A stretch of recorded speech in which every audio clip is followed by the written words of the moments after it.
Maayong hapon diya mga igsoon, kaninyong tanan mga igsoon. O niade kami dari mga igsoon aron isang yang pulong sa Ginoo mga igsoon. O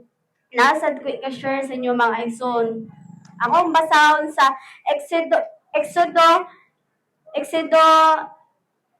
88 verse 10. Hinumdumi ang adlaw inig pahulay ug ilha kini nga balaan makatrabaho kamo sulod sa unom ka adlaw apan ikapitong adlaw mao ang adlaw iginig papahulay. Higayin alang kanako ayaw kamo pagtrabaho ni anang adlaw o ang inyong mga anak nga inilipon nga kahayupan og ang mga langway nga nagpuyo sa inyong lungsod. Kani di mga igsoon sa kani di sa to ka adlaw magyud karong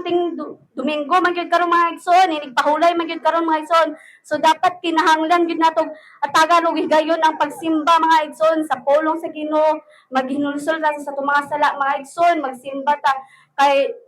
pila ka adlaw mga igsoon. Sa unom ka adlaw mga igsoon, busy kita sa trabaho mga igsoon, busy kita magtrabaho sa atong mga negosyo mga igsoon, pero kinahanglan gyud nato hatagan og isa ka adlaw ang Ginoo mga igsoon atong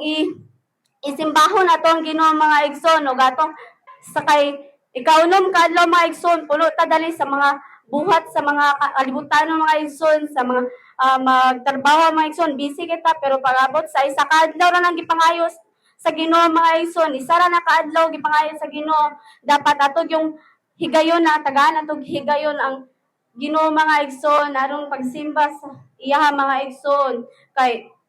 kaning adlaw mga igsoon sa unom ka adlaw mga igsoon busy kay muana nya wala mo adlaw nga pagpahulay sa pagsimba sa Ginoo mga igsoon nya wala gyapon grasya mo abot sa inyo mga igsoon kay